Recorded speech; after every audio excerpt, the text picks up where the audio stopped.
एक गांव में बहुत पुराना घर है। उस घर में एक माया चूल्हा रहता है।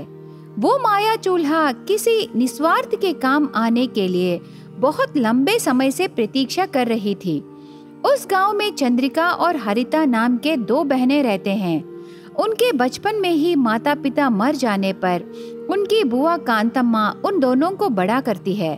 कांतम्मा उन दोनों बहनों के साथ साथ उनकी संपत्ति की भी रक्षा करती है। इस तरह साल बीत जाते हैं। कांतम्मा उसके भाई की बेटियों में से किसी एक की शादी उसके बेटे से करने से इतनी बड़ी संपत्ति में उसके बेटे को आधा हिस्सा मिलेगा करके सोचती है।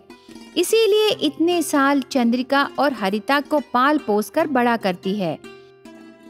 चंद्रिका, क्या तुम मेरे बेटे से शादी करोगी?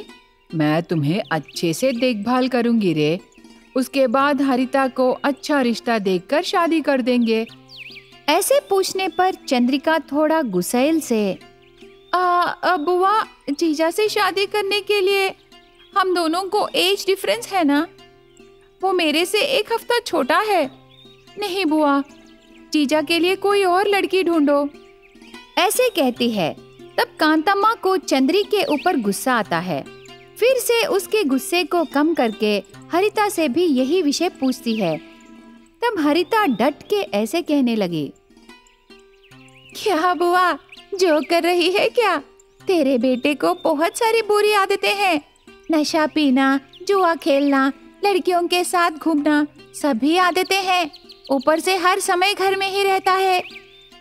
ऐसे हरिता कहने पर कांतम्मा को बहुत गुस्सा आता है। तब मन में, तुम दोनों बहनों को इतना गर्व है? इतने सालों से मैंने तुम दोनों को पाल पोस कर बड़ा किया है। उसकी कृतज्ञता भी नहीं है और मेरे बेटे को ठुकरा रहे हो। ये संपत्ति देखकर दोनों उछल रहे हो ना। मेरे बेटे को ठुकरा कर तुम दोनों कैसे जियोगे, मैं भी देख लूंगी। ऐसे उसके दोनों भांजियों के ऊपर गुस्से से इतने सालों से दोनों बहनों को पाल पोस कर बड़ा करने पर उनकी संपत्ति पूरा उसके नाम पर लिखा कर दोनों बहनों को घर से बाहर निकाल देती है। तब दोनों बहनों ने, दीदी, अभी हमारी परिस्थिति क्या है दीदी? खाना ही नहीं बल्कि सर छुपाने के लिए इस रात को हमें जगह भी नहीं है। हाँ बहन, हमारी बुआ के मन में इतनी बुरी साजिश छुपाकर इतने साल हमें पाल पोस कर बढ़ा की। जाने दे, ऐसे बेकार आदमी को पति बनाने के बजाय हम मेहनत करके जीने से अच्छा है। ऐसे बातें करके दोनों बहनें उस रात को गांव में सर छुपाने के लिए जगह ढूंढते समय वो पुराना घर उनको दिखाई देता है। तब हरिता ने, दीदी, वो देखो, उधर पुराना घर दिखाई दे रहा है। आज रात के लिए हम उधर ही रहेंगे दीदी। ऐसे दोनों उस घर के अंदर जाने के बाद वो घर पुराना होने पर भी उस घर के रसोई में एक पुराना चूल्हा दिखाई देता है। दोनों बहनें नहीं जानते वो माया चूल्हा है और उसके पास खड़े रहकर, बहन, ये क्या रे? इतने पुराने घर में सिर्फ चूल्हा है? क्या ये चूल्हा हमारे काम आएगी बहन?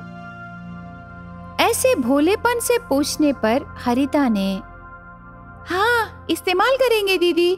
उसके ऊपर तरह तरह के व्यंजन बनाकर पेट भर खा के उधर देखो, हम आराम से सो जाएंगे।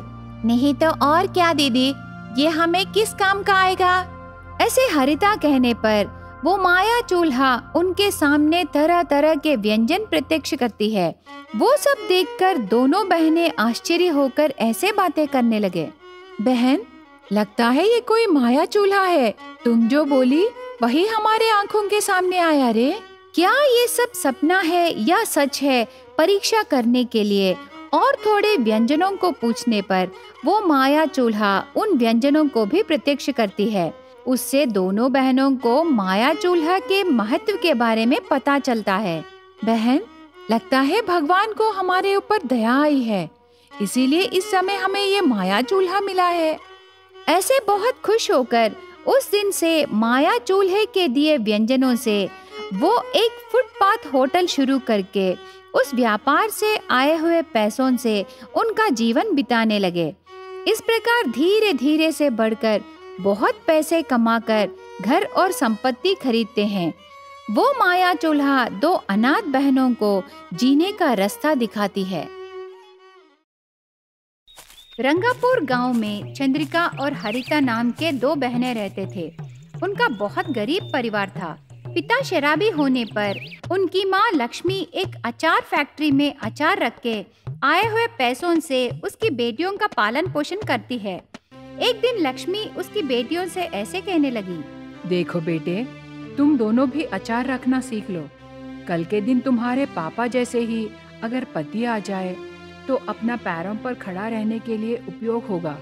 हमारी खराब नसीब के कारण तुम दोनों की पढ़ाई बीच में रोक दी, इसीलिए कम से कम ये काम तो सीख लो बेटे। ऐसे कहने पर बड़ी बेटी चंद्रिका ने, ये कैसी बातें कर रही हो माँ? तुम्हारे जैसे अचार रखना सीखना है, इतना ही ना? ठीक है तो फिर हम सीख लेंगे। बहन तुम बोलो। मैं तो तुम्हारे पीछे ही हूँ दीदी, माँ परेशान होने से हम देख नहीं सकते ना। इस प्रकार उसके जैसे ही उसकी बेटियों को भी अच्छे से अचार रखना सिखाती है लक्ष्मी।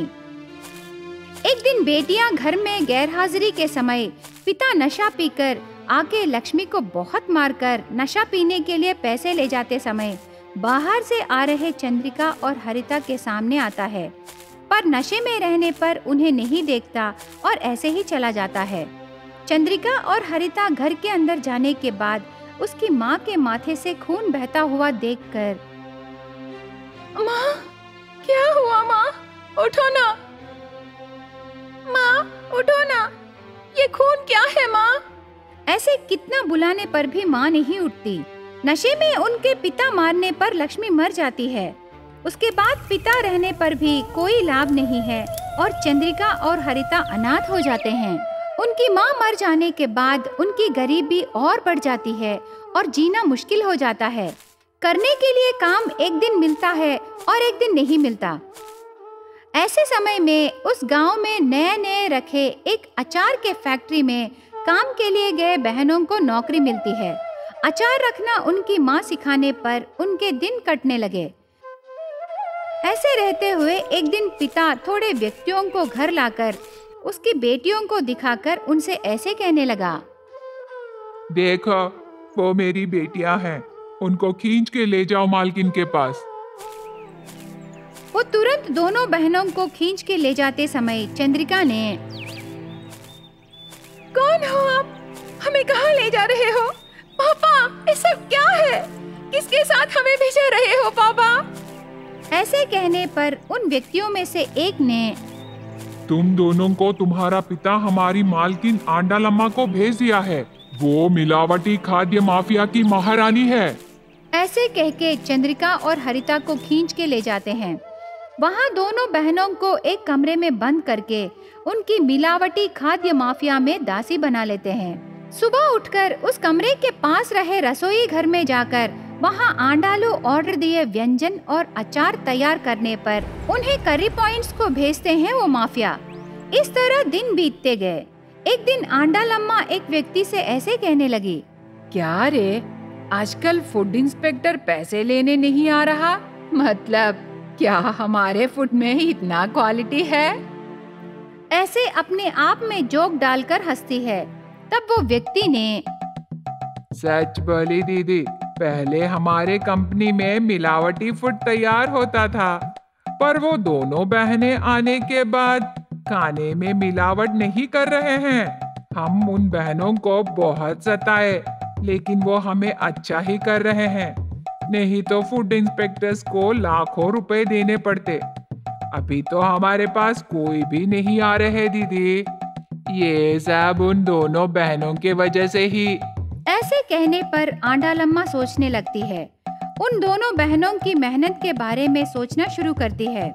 एक दिन दोनों बहनों को बुलाकर ऐसे कहने लगी, देखो, तुम दोनों का नाम क्या है? हाँ, मेरे आदमी बोले, चंद्रिका और हरिता है ना?